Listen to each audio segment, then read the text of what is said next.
Oi, gente! No vídeo de hoje a gente conversa sobre a minha melhor leitura do ano, disparado. E olha que eu li muita coisa boa esse ano, mas igual isso aqui, Autobiografia O Mundo de Ontem, do Stefan Zweig. E já se acostumem com esse nome, porque vocês vão ouvi-lo muitas vezes aqui no canal. Essa semana mesmo eu já terminei outro livro dele e agora já emendei outro pra começar a ler. Gente, maravilhoso, eu não tenho nem palavras pra descrever isso aqui. O Zweig foi um autor austríaco, ele nasce em 1881 em Viena, numa família judia bastante abastada, e ele vive na Europa durante boa parte de sua vida, até o início da Segunda Guerra Mundial, quando, como judeu, ele se vê forçado a buscar pelo exílio. Então ele vai se exilar primeiramente nos Estados Unidos e depois vem aqui para o Brasil, mais especificamente em Petrópolis, onde ele vem a se suicidar com a sua esposa, Lotte Zweig, em 1942. E percebam que o Zweig nasce em 1881 e morre em 1942, ou seja, ele vivencia as duas grandes guerras mundiais, e o que a gente tem nesse livro aqui é basicamente um relato de como tudo isso impactou a vida do Zweig, ainda mais que ele era europeu, então ele estava vivendo no epicentro de todas aquelas turbulências, e a gente vê aqui como tudo isso acabou impactando, levando-o inclusive a tirar a sua própria vida em 1942. E apesar de o título ser autobiografia, e aí eu acho que o que vem na nossa cabeça quando a gente pensa numa autobiografia é a pessoa como o próprio centro de tudo que está acontecendo, mas não é muito bem o que a gente tem aqui. O Zweig se coloca como personagem de acontecimentos muito maiores que estão acontecendo, e eu acho que ninguém melhor do que o próprio Zweig para explicar um pouco do propósito dele nessa obra aqui. No prólogo ele escreve: "Nunca atribuí tanta importância a mim mesmo a ponto de ficar tentado a contar a outros as histórias da minha vida. Foi preciso acontecer muita coisa, infinitamente mais do que costuma ocorrer numa única geração em termos de eventos, catástrofes e provações, para que eu encontrasse a coragem para começar um livro cujo protagonista, ou melhor, centro, sou eu mesmo. Nada mais distante de mim do que me colocar em primeiro lugar. O tempo fornece as imagens, eu me encarrego das palavras, e nem será tanto a minha trajetória que pretendo contar, e sim a de uma geração inteira. Nossa geração única, carregada de vicissitudes como poucas outras no curso da história. Desprendido de todas as raízes e do solo que as alimenta. É assim que estou de fato, como raras vezes alguém esteve ao longo dos tempos. Nasci em 1881 em um grande e poderoso império, a monarquia dos Habsburgo. Não a procurem, porém, no mapa. Ela foi extinta, sem deixar vestígio. Cresci em Viena, a metrópole supranacional de 2000 anos, e tive de deixá-la como um criminoso antes de ser rebaixado a uma cidade provincial alemã. O meu trabalho literário foi incinerado na língua em que o escrevi, no mesmo país onde meus livros ganharam como amigos milhões de leitores. Assim, não pertenço a lugar algum. Em toda parte sou estrangeiro ou, na melhor das hipóteses, hóspede. A própria pátria que meu coração elegeu para si, a Europa, perdeu-se para mim desde que se autodilacera pela segunda vez numa guerra fratricida." Logo no prólogo, ele já dá o tom que a gente vai encontrar ao longo desse livro, que é uma coisa meio melancólica, uma indignação em relação a tudo que está acontecendo ali na Europa. E depois do prólogo, a gente é levado para a Áustria do século XIX, quando Zweig estava vivendo a sua infância e adolescência. E aí ele conta um pouco sobre a origem da família dele, sobre como era a vida antes da Primeira Guerra Mundial, e ele retrata essa época como se fosse a época áurea da segurança, no sentido de que, por exemplo, as pessoas pertencentes às classes média, à classe média alta, podiam já no início do ano ter a certeza de quanto elas iriam ganhar ao longo do ano, e se ela fizesse uma aplicação, ela também poderia ter certeza dos juros que essa aplicação renderia até o fim do ano. Era uma época sem muitas flutuações de preço, sem muitos imprevistos, e ele fala também que a ciência está progredindo muito.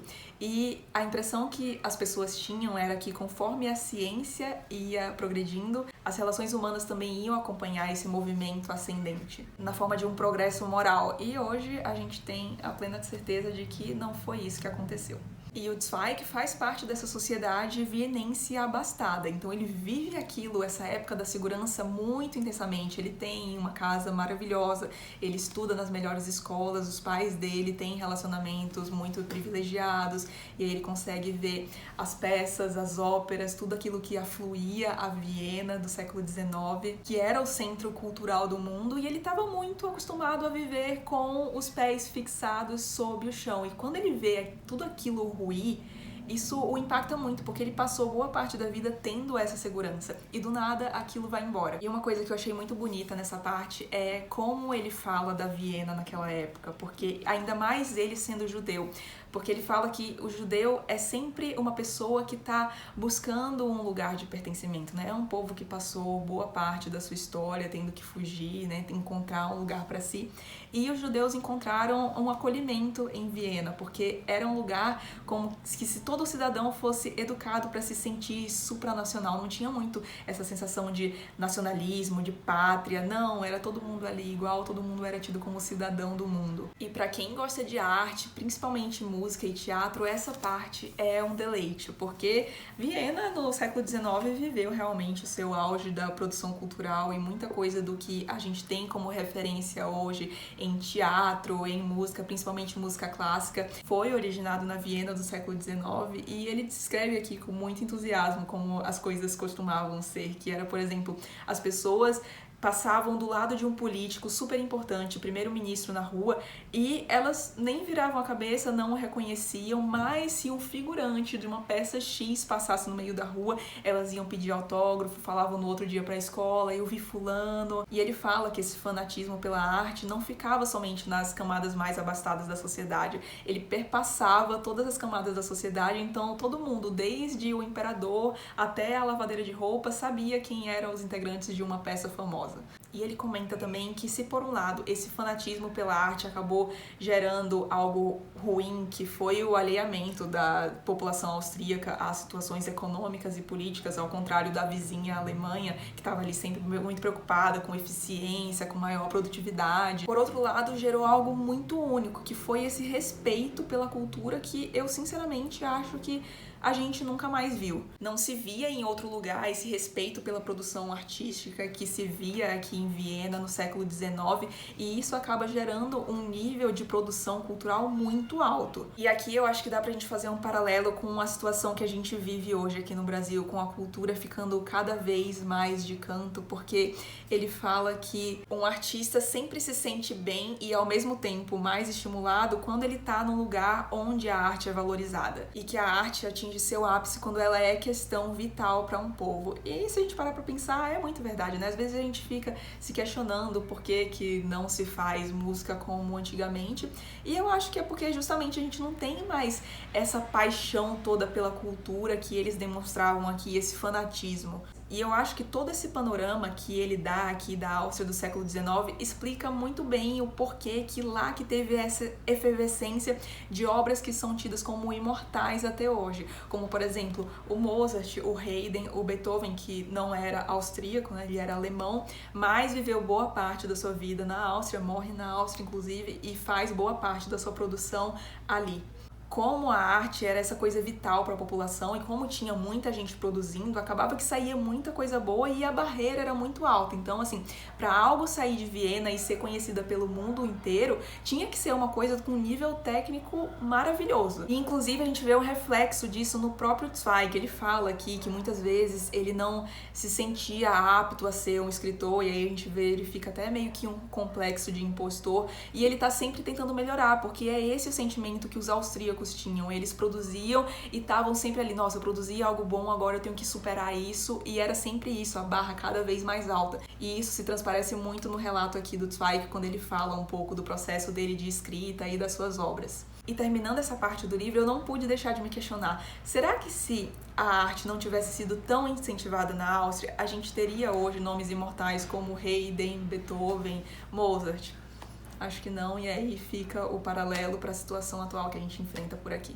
Mas nem tudo era flores, ele vai descrever aqui um pouco também como era a vida dele na escola, e era uma coisa bem triste, porque como o vienense tinha essa coisa de ter a barra muito alta para tudo, eles tinham que estar, as crianças, né, todo o tempo estudando, tendo notas muito altas, e aí ele fala que na escola a relação entre alunos e professores era algo extremamente autoritário, não falavam de igual para igual, as crianças não tinham tempo para brincar no recreio, por exemplo, nem com os amiguinhos em casa, porque isso era tido como tolo, e também tinha uma tendência que eu achei interessante aqui, porque eu nunca tinha ouvido falar sobre isso, das pessoas quererem sempre parecerem mais velhas. Então, enquanto hoje a gente faz todo o esforço para parecer mais novos. Aqui não, a gente via jovens colocando barbas falsas porque queriam parecer mais velhos, usarem óculos sem nem mesmo ter algum defeito na visão, tudo isso em prol de parecer mais velhos. E também a situação triste que era na adolescência, porque não tinha essa coisa do desabrochar natural do relacionamento com uma outra pessoa. Por exemplo, um casal não podia sair lado a lado na rua, a não ser que fossem irmãos ou realmente casados. As mulheres também tinham que andar todas cobertas, não podiam olhar muito para os homens, nem falar com eles. E, além disso, voltando para a escola, ele fala que as coisas eram muito na base da decoreba, não tinham muita inovação, então eles ficavam estudando algumas coisas que eram consideradas pelos alunos mais antiquadas, e aí eles ficavam, nossa, por que eu tenho que aprender isso? Era algo super autoritário, eles não tinham o direito de questionamento. E aí ele pontua uma coisa que eu achei muito interessante, que é esse tipo de autoritarismo, de tudo que vem de cima para baixo, sem questionamento, só pode gerar duas consequências, ou isso paralisa ou estimula. E aí ele fala que, no caso dele, ele adquiriu um ódio quase que inexplicável em relação a todo tipo de autoritarismo, que tudo que vem de cima para baixo. E quando ele fala isso, a gente já consegue justificar um pouco do sentimento que ele sente quando as guerras acontecem, né? Principalmente a Segunda. E voltando para esses jovens, era ainda mais sofrido para eles, porque enquanto eles estavam ali naquela escola sofrendo, né? Tendo aquilo ali sendo ditado para eles e eles não entendendo porque a vida lá fora acontecia, né? Tinha uma produção cultural muito forte, tinha peças, tinha óperas, e aí esses jovens ficam com um desejo muito grande de fazer parte daquilo. Então eles às vezes dão um jeito de, em vez de estar prestando atenção na aula, eles estão escrevendo poemas, eles começam a meio que contrabandear livros entre um e outro, então eles leem muito, produzem muita coisa. Mas aí eu acho importante pontuar que esse relato é todo sob a ótica do Zweig. Então isso tudo aqui, esse mundo da segurança, essa coisa da cultura, muito disso era vivenciado somente pelas classes mais abastadas. E aí, quando se tem a virada do século, as massas começam a se manifestar e pedirem alguns direitos. Segundo ele, o primeiro movimento que começa a se organizar é justamente o movimento socialista, e a partir disso começam a se reunir vários outros movimentos, dentre eles o movimento do Partido Pan-Germânico. E aí começa essa sementinha do autoritarismo, do nacionalismo, só que ele fala que a população, principalmente os jovens, estava tão afoitos por essa coisa da cultura, de querer escrever, de querer ir para as óperas, que eles não percebiam muito bem o que estava acontecendo ao redor, e quando eles finalmente vêm a perceber, já é tarde demais e não se pode mais fazer nada para evitar toda a catástrofe que foi verificada na Europa no início do século XX. Depois ele vai para a universidade, e essa parte é muito engraçada, porque assim, a Zweig é gente que nem muita gente, assim, ele escolheu um curso que fosse dar o mínimo de trabalho possível para ele, vai na faculdade só 2 vezes no semestre, uma que era para se matricular e a outra para testar a sua suposta frequência, mas tudo isso porque ele já sabia que ele queria ser escritor e ele sabia que ele não ia aprender o ofício dele em nenhuma faculdade, então ele escolhe a faculdade de filosofia, que para ele seria o que ia ser mais tranquilo de enfrentar, e ele vai para a faculdade, mas já com o intuito de não ir para a faculdade. Ele vai para Berlim, que estava começando a se tornar essa cidade cosmopolita, e ele queria viver essas transformações, e é nesse período que ele começa a desenvolver a escrita dele, a mandar alguns escritos para grandes revistas e jornais, e também para conhecer as pessoas que estavam nesse meio artístico mais efervescente, que muitas delas estavam em Berlim, e aí ele conhece muita gente legal. Um bastante famoso é o Rainer Maria Rilke, não sei se vocês já ouviram falar, e as coisas começam a dar certo para ele começa a ser publicado, e é muito legal ver essa empolgação dele em relação a tudo que estava acontecendo ali, as transformações de Berlim, porque ele pega bem a transição de Berlim para apenas uma capital, para uma metrópole grande e cosmopolita. E também nessa busca por experiências novas, por sair da zona de conforto dele, de certa forma, ele vai a Paris. Só que a Paris do século XX, a gente tem muito esses relatos literários, né, da Paris do século XX como sendo algo completamente diferente do que se via no resto do mundo, no quesito tinha muita liberdade, não tinha muito essa coisa de distinção ou discriminação em relação à raça, gênero, e é muito triste, porque a gente vê hoje e sabe que Paris é uma das cidades mais xenofóbicas do mundo, e o Zweig fala que não é era o que se verificava aqui. Era meio que vibes Hemingway, sabe? Paris é uma festa, todo mundo, não importa a origem, nem raça, nem nada. E aqui ele também conhece muita gente legal, sério. Gente, as pessoas que o Zweig conhece é um negócio assim... Ai, só pra citar 2 exemplos aqui, ele conhece o Gida e o Rodin. Inclusive, em relação ao Rodin, ele vai descrever aqui um encontro que ele teve com ele, que, gente, pra um artista, é a coisa mais linda. E pega um momento de inspiração muito forte do Rodin, quando ele tá mostrando uma das suas obras pro Zweig, e aí parece que do nada o Rodin tem uma super ideia, e aí ele começa a trabalhar naquilo, e simplesmente esquece que o Zweig tava ali, e o Zweig fica abismado olhando, e quando ele descreve isso aqui, gente, é lindo. E ele conversa com as pessoas e as pessoas falam, não, mas você precisa viver o mundo, você precisa conhecer a Índia, você precisa ir pra Inglaterra, você precisa ir pros Estados Unidos, pra América do Sul. E aí ele vai pra Índia, vai pros Estados Unidos, ele vai pra Rússia. E, gente, ele vai pra Yasnaya Poliana. Os fãs de Tolstói vão entender a minha empolgação, mas é porque Yasnaya Poliana é a propriedade rural do Tolstói, onde ele viveu boa parte da sua vida. E, gente, ele vai ver o túmulo do Tolstói, e também quando ele descreve isso aqui, aí eu fico até arrepiada só de lembrar. Ele também conhece o Gorky, conhece o Thomas Mann se hospedava na casa dele, meu Deus! É um período maravilhoso da vida dele, e aí ele fala que em meio a tudo isso ele acaba desenvolvendo um interesse em colecionar manuscritos e alguns objetos que foram posse de artistas que são grande inspiração para ele. Então, por exemplo, ele tinha coisas do Da Vinci, coisas do Beethoven, tinha coisas do Goethe, e é cada coisa, cada manuscrito que ele tinha que... Gente, se eu vivesse nessa época, eu fosse rica, eu ia fazer igualzinho. Ia caçar manuscrito, objeto, Zweig, maravilhoso. E aí vem a guerra como um raio e o ódio começa a se perpetuar por todos os lugares, e isso acontece muito de repente, justamente por isso, assim, porque as pessoas pareciam estar tão imersas nessa efervescência cultural que não percebem esses movimentos autoritários começando a acontecer. Então ele fala aqui que ele estava de férias, ele escreve que era um dia lindo, assim, um dia de verão maravilhoso, tinha uma música tocando, um monte de gente bebendo, se divertindo, e aí do nada a música para. E a música para porque chega a notícia de que o arquiduque Francisco Ferdinando tinha sido assassinado. Só que, pelo que ele descreve aqui, o Francisco Ferdinando não era exatamente a pessoa mais querida por parte da população. Então, assim, eles ficam chocados de início, mas logo esquecem, voltam a se divertir. Só que, a partir desse momento, as notícias ruins vão se multiplicando até virar rotina. Todo dia é uma notícia péssima, diferente, e aí a população começa a sentir que talvez tenha algo errado, e aí vem a guerra e o definitivo sepultamento do que o Zweig chama aqui de o mundo de ontem. Tem-se início à guerra, ele vê alguns dos horrores da guerra muito de perto, e quando a guerra acaba, começa esse ódio desenfreado a todo mundo que é alemão, ou fala alemão, ou escreve em alemão, e isso acaba afetando o próprio Zweig, que apesar de não ser alemão, escrevia e falava em alemão. E aí também tem a desvalorização da moeda, a população tá passando muita fome, sofrendo, né, após as consequências devastadoras da Primeira Guerra, mas com o passar dos anos as coisas vão voltando ao normal, e aí o Zweig e também a sua geração quer viver a juventude que foi perdida.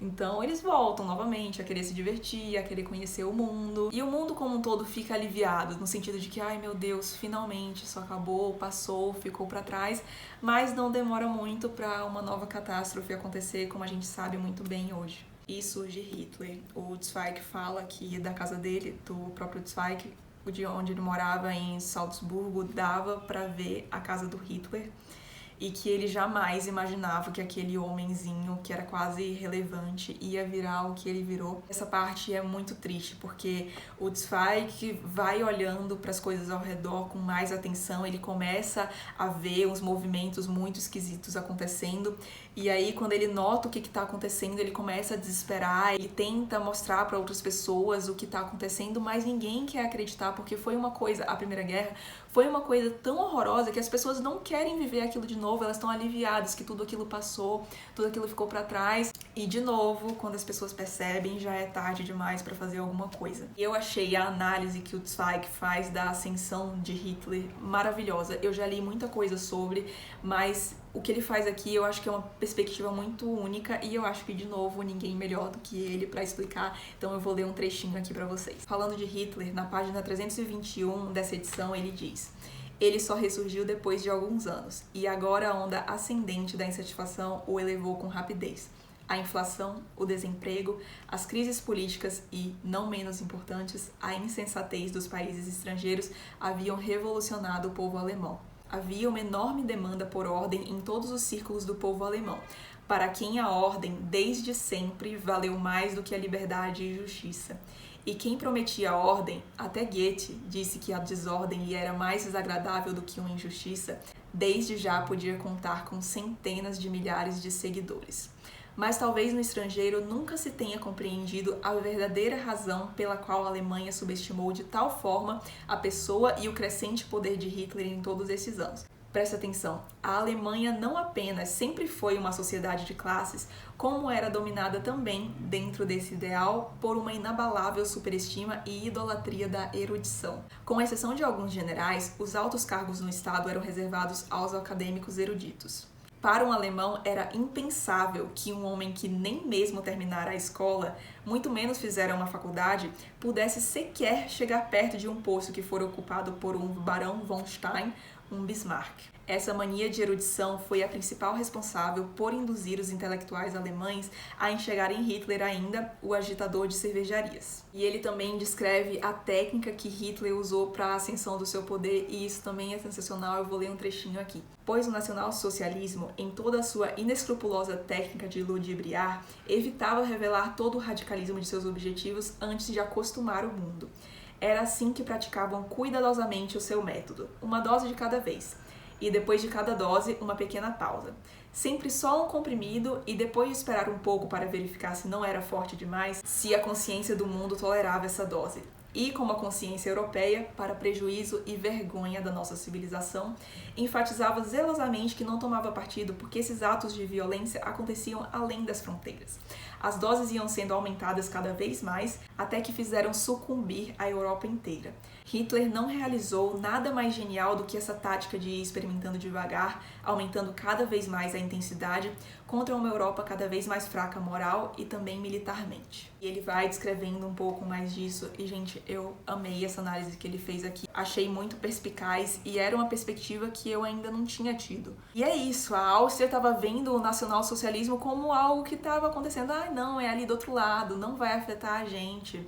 E aí vem a Segunda Guerra Mundial e sepulta definitivamente o que o Zweig chama de um mundo de ontem, e a ascensão do Hitler coincide justamente com o ápice da fama do Zweig. Ali em meados da década de 30, o Zweig se torna o autor mais traduzido do mundo e ele vê os seus livros irem da lista de mais vendidos, das primeiras prateleiras, né, em destaque nas livrarias, diretamente para a fogueira. O regime nazista proíbe todas as obras do Zweig e as incineram publicamente. E aí nessa hora a gente vê que o Zweig vai ficando cada vez mais deprimido. É muito triste ver assim a reação dele a tudo aquilo que está acontecendo. Como judeu e tendo a ascensão também do antissemitismo, ele se vê obrigado a fugir e é muito triste para o leitor ler isso, porque no início ele fala de como a Áustria era o paraíso para os judeus, que sempre tinham essa busca pelo pertencimento, lugar onde eles se sentiam acolhidos, e agora está tendo uma caça a esse povo,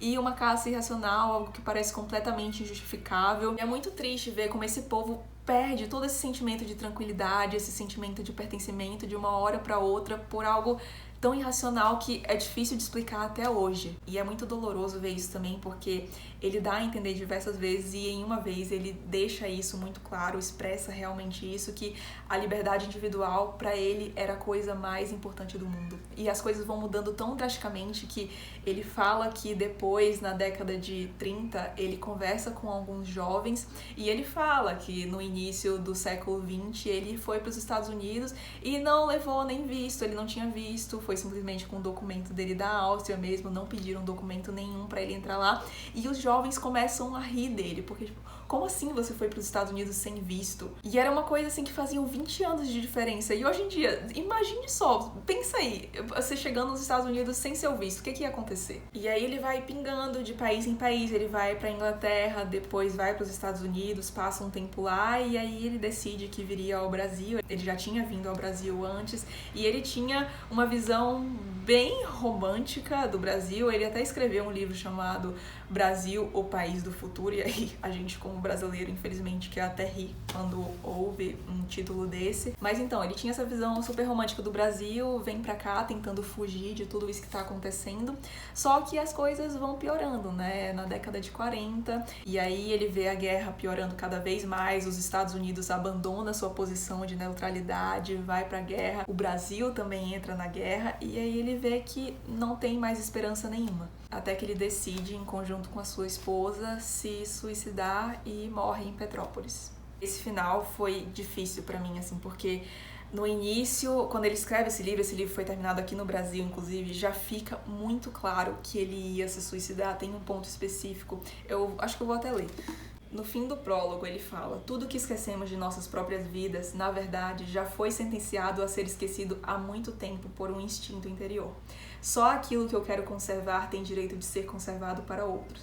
Portanto, recordações, falem e escolham no meu lugar e forneçam ao menos um reflexo da minha vida antes que elas submerjam nas trevas. Então ele já sabia, já tinha o plano de suicidar quando ele escreve esse livro, e por isso que é tão doloroso ver o final, porque além disso aqui a gente compreende que ele se suicidou porque ele estava com muito medo do que estava acontecendo e porque ele não conseguiu se adaptar a esse mundo novo. E é muito triste também porque a gente vê toda essa melancolia sendo passada através do texto, de ele ter essa lucidez muito grande do que estava acontecendo ali, da catástrofe que ia acontecer, ainda que ele não tivesse dimensão da proporção que isso ia ter, mas ele estava percebendo que tinha algo esquisito e ele não consegue convencer ninguém de que aquilo está acontecendo. Gente, incrível, assim, eu tive uma perspectiva muito única sobre a guerra aqui e olha, eu já li muita coisa de guerra, muita mesmo, mas o que o Zweig faz aqui é sensacional. A escrita dele é uma coisa maravilhosa, a lucidez que ele tem em relação aos acontecimentos